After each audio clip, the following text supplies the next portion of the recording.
This is the Sri Lanka Broadcasting Corporation.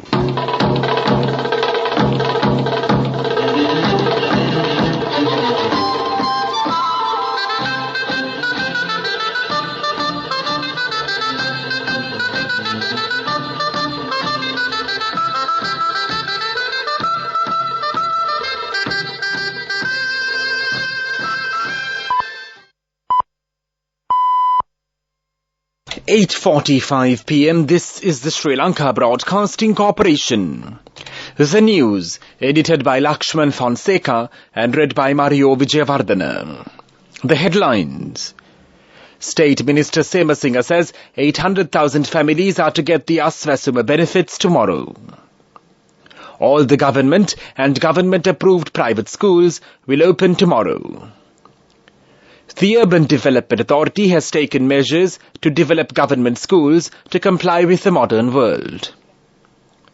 The All Ceylon Egg Producers Association says they are ready to sell eggs at a price of 40 rupees. Professor Ashoka Dangol urges the public to act cautiously to prevent creating a panic among elephants in the Kandy Perahara. Wagner boss Prigozhin confirmed dead in plane crash. The Welfare Benefits Board will disburse the Aswasuma welfare benefits money related to the month of July to the banks on Monday. Accordingly, around 800,000 families are to get the Aswasuma benefits tomorrow.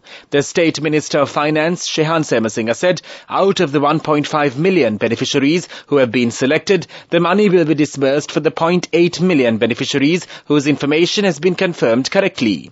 He added, after verifying the information promptly, payments will be made to the remaining beneficiaries. The State Minister also emphasized that the investigations related to appeals and objections has commenced and payments will be made to all the beneficiaries as soon as it is completed. The State Minister also expressed that if there are beneficiaries who have received benefits by giving false information, the Welfare Benefits Board will take stern action to recover the money given and take legal action. The State Minister stresses the government will ensure that no eligible citizen is left behind. The Ministry of Education announces that all government and government-approved private schools will be opened for the second session of the second term of the year tomorrow. The Ministry added the school term will end on the 27th of October. The third term is scheduled to be opened on the 30th of October. Meanwhile, the Governor of the Central Province, Lalith Yugamage, says schools within the Kandy town limits will be closed on the 28th, the 29th and the 31st of August. He said it will be closed due to the traffic congestion for the Kandy Perahara. The Governor further mentions that later, schools will be conducted on Saturdays to cover the educational activities during the period in which the schools remain closed. The Urban Development Authority has taken measures to develop government schools to comply with the modern world. The project has been launched under the guidelines of the Minister Prasanna Ranatunga. The pilot project of the program has been launched in the Minuwangoda Educational Zone in the Gampaha district. This was disclosed by the Minister at the Educational Structural Committee meeting held at the Zonal Education Office recently. At the meeting, attention was mainly paid over the dilapidated school buildings in the zone and measures are to be taken to renovate the buildings. Minister Prasanna Ranatunga said 34 selected schools will be renovated as a pilot project with the backing of the Urban Development Authority. This news broadcast comes to you from the Sri Lanka Broadcasting Corporation. The All Ceylon Egg Producers Association says that steps have been taken to release eggs from farms at a price of 40 rupees. The chairman of the association, Sarath Ratnayaka, says that accordingly, now consumers will be able to purchase an egg from shops at a price of 42 to 45 rupees. Meanwhile, the Minister of Agriculture, Mahinda Amarveera, says that the producers agreed to reduce the price of a kilo of chicken by 100 rupees. The minister added that lowering of the taxes imposed on the import of maize has resulted in the price adjustment. Professor Ashoka Dangol of the Vet Department Clinical Sciences at the Peradeniya University urges the public to act cautiously to prevent creating panic among elephants in the Kandy Perahara. He says sudden movements trigger the elephants as their eyesight is relatively weaker than daytime. He said that they have also warned the people not to point lasers at the elephants. Professor Dangol also said to check the health conditions of the elephant And a health clinic is now being conducted for this purpose, and if any illness is diagnosed, the elephant will be removed from the perahera. He also said around 65 elephants are brought, but not all will participate in the Kandiasala perahera, as some of them are not fit enough to join the perahera. The main news story is brought to you by Siddhalepa Vedamahatmya. The Ministry of Defence has given approval for the Chinese research survey vessel Shiyang to dock at the ports of Sri Lanka. The approval has been granted following a request made by the Ministry of Foreign Affairs and the National Aquatic Resources Research and Development Agency NARA. The Chinese research survey vessel Shiyan 6 will reach Sri Lanka on the 25th of October and will be involved in research operations in the Sea of Sri Lanka for a period of 17 days. The Sri Lanka Navy said that the Shiyan 6 vessel will be reaching Sri Lanka for joint research operations with the NARA. The Shiyan 6 research and survey vessel had previously visited Sri Lanka on the 20th of April 2022 and remained in the Sea of Sri Lanka for a total of 10 days. The main news story was brought to you by Siddhalepa Vedamahatmya. Watch Live is brought to you by CIB Janajaya Vasana. Unbelievable discounts and offers throughout August from CIB Janajaya Vasana. Come today itself. Sri Lanka's Deputy Director General of Health Services, Dr. G. Vijayasuriya, says all the necessary measures have been taken to prevent the spread of the meningococcal disease. He said an outbreak of the disease resulted in the deaths of 2 inmates at the Galle prison recently. He added the authorities have taken measures to test the inmates who were released from prison and all those with whom they had contact. The prisons department said that the inmates directed to the Galle prison by the court will be moved to the Angudukola Palace prison as a precautionary measure. The prison spokesperson said that judicial matters will take place via video conference technology and the moving of prisoners out of the prison was suspended for a period of 2 weeks. CIB Janajaya Vasana. Unbelievable discounts and offers throughout August from CIB Janajaya Vasana. Come today itself. And now in world news headlines, Wagner boss Prigozhin confirmed dead in a plane crash. Taliban ban women from visiting popular national park. EU Digital Services Act says rule breakers can face big fines. Wagner chief Yevgeny Prigozhin has been confirmed dead after genetic analysis of bodies found in Wednesday's plane crash, Russian officials say. The investigative committee SK said the identities of all 10 victims had been established and corresponded to those on the flight's passenger list. Prigozhin's private jet came down northwest of Moscow on the 25th of August, killing all those on board. The Kremlin has denied speculation it was blamed for the crash. The SK said it was continuing a criminal investigation. Molecular genetic testing has been completed, it said in a statement. The victims include several senior figures in Wagner, a Russian mercenary group set up by Prigozhin and involved in military operations in Ukraine, Syria and parts of Africa.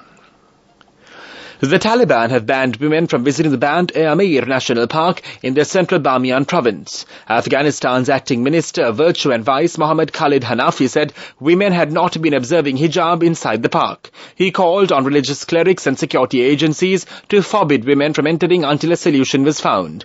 Band-e-Amir is a significant tourist attraction, becoming Afghanistan's first national park in 2009. It is a popular destination for families, and the ban on women attending will prevent many from being able to enjoy the park.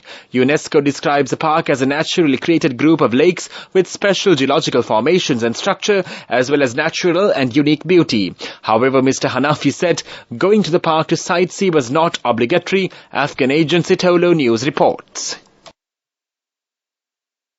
Some of the biggest tech organizations and search engines now have to comply with new EU rules designed to protect users. Under the EU Digital Services Act, rule breakers can face big fines. 19 major platforms, such as Facebook or TikTok, face the most stringent rules, which include having plans in place to protect children and stop election interference. Many have made changes, some of which will affect users in the UK. While the UK Online Safety Bill is still working its way through Parliament, the EU's Digital Services Act became law on the 16th of November 2022, but firms were given time to make sure their systems complied.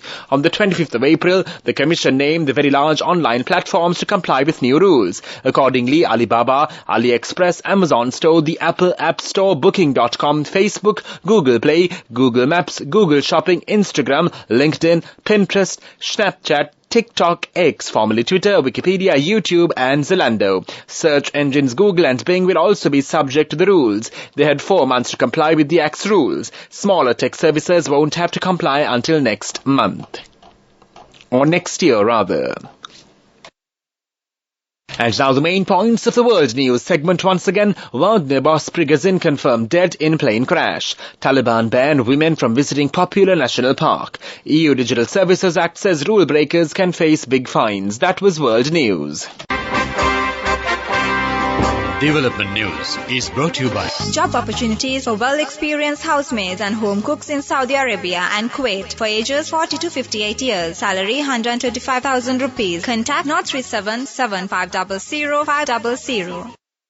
Minister Dr. Bandulu Gurvardhana says that the work on the multi-purpose transport centre in Kandy will be commenced before the end of this year. The construction plan of this centre will be set up as a remedy to the traffic congestion in the Kandy city. The minister stated that the construction of this centre will be completed before the end of this year under the World Bank financial assistance. He made these remarks while participating in an opening ceremony of the Kandy Management Monitoring Office complex and the railway station of Kandy last morning. Job opportunities for women from Deshakti Lanka in Saudi Arabia, Kuwait and Oman. Housemaids and home cooks in Saudi Arabia, ages 40 to 58 years. Arabic speaking and well experienced home cooks. Salary 125,000 rupees. Interviews are now on with foreign agents. You can travel overseas free of charge now. Branches Colombo, Kurunegala, Anuradhapura and Matara. Contact number 0377 500 500. Deshakti Lanka Foreign Employment Agency. And now in sports news, an internal investigation has been launched by Spain's Football Federation after its sexual violence protocol was activated. Federation President Luis Rubiales has been suspended by FIFA after kissing forward Jenny Hermoso on the lips after Spain's Women's World Cup win. Hermoso, 33, has said the kiss after last Sunday's game was not consensual. Maria del Reyes Martinez Madrona, the protocol's protection delegate, said the matter is now being investigated. She said their protocol is currently activated and in the midst of investigating the event. Thus, they demand the utmost respect for the right to privacy and dignity of all individuals involved. The protocol is activated once a complaint is submitted and means the protection delegate, a position currently held by female referee Madrona, will investigate and send their findings to the Sexual Violence Advisory Committee. Go ekathiyana youth ekata life eke change ekata niyamata set wenna as wahagena dakapuhina habe karanna youth ekata niyamata set wenna friendship ekata menna. The all-new NSB Ithru account, NSB IAM, a plan for your dream. Business News, sponsored by National Savings Bank, the safest place for your money. The Airport and Aviation Services Private Limited hosted the inaugural event of the first International Conference on Aviation Research ICAR 2023 at the Bandaranaike International Airport, marking a transformative moment for the aviation industry. The event was held on the 23rd of August. The Conference on Aviation Research held under the theme of Transforming Aviation for a Sustainable and Digitalized World. The event served as a global platform for aviation industry practitioners, academia, researchers and students to converge and share their intellectual contributions, addressing the most pressing contemporary aviation challenges. The first International Conference on Aviation Research has successfully pioneered a platform to bridge the gap between academia, industry and research, forging a path towards a sustainable and digitally enhanced aviation landscape. Business News, sponsored by National Savings Bank, the safest place for your money. Go ekathiyana youth ekata life eke change ekata niyamata set wenna as wahagena dakapuhina habe karanna youth ekata niyamata set wenna friendship ekata menna. The all-new NSB Ithru account, NSB IAM, a plan for your dream. And now in economic news, the current dry weather has damaged around 20,662 hectares of paddy. The State Minister for Agriculture D.B. Herath told Parliament the damage has spread across 15,352 acres in Kurunegala and in Mahaba. It is 2,900 25 acres, or rather 9,295 acres too. He added the damage in Udavalave was 14,667 acres, and in Hambantota it was 1,892 acres and 1,230 acres of land in Puttalama. The damaged paddy area is around 4.3% of the estimated 84,437 hectares of sown extent in the Yala minor harvest season. He added, according to the Department of Agriculture, the sown extent in the Yala minor harvest season will produce around 1.81 million metric tons of rough rice. Sri Lanka was expecting a rice surplus based on the June data. Weather report. The Met Department announces that on the apparent southward relative motion of the sun, it is going to be directly over the latitudes of Sri Lanka during the 28th of August to the 7th of September this year. The nearest towns of Sri Lanka over which the sun is overhead tomorrow are Kovilan Point and Malakam in the Jaffna district at around 12:11 noon, it said. Meanwhile, the showery conditions are expected to enhance to some extent in the southwestern parts of the island in the next few days, starting from the 28th of August. Several spells of showers will occur in the western and Sabaragama provinces and in the Nuvara Eliya, Kandy, Gala and Mathura districts, it added. And now the main points of this main news broadcast once again. The State Minister Semasinga says 800,000 families are to get the Aswasama benefits tomorrow. All the government and government-approved private schools will be open tomorrow. The Urban Development Authority has taken measures to develop government schools to comply with modern world. The All Ceylon Egg Producers Association says they are ready to sell eggs at a price of 40 rupees. Professor Ashoka Dangolla urges the public to act cautiously to prevent creating panic among elephants in the Kandy Perahara. Wagner boss Prigadzin confirmed dead in a plane crash. That concludes this news broadcast. You're with Radio Sri Lanka.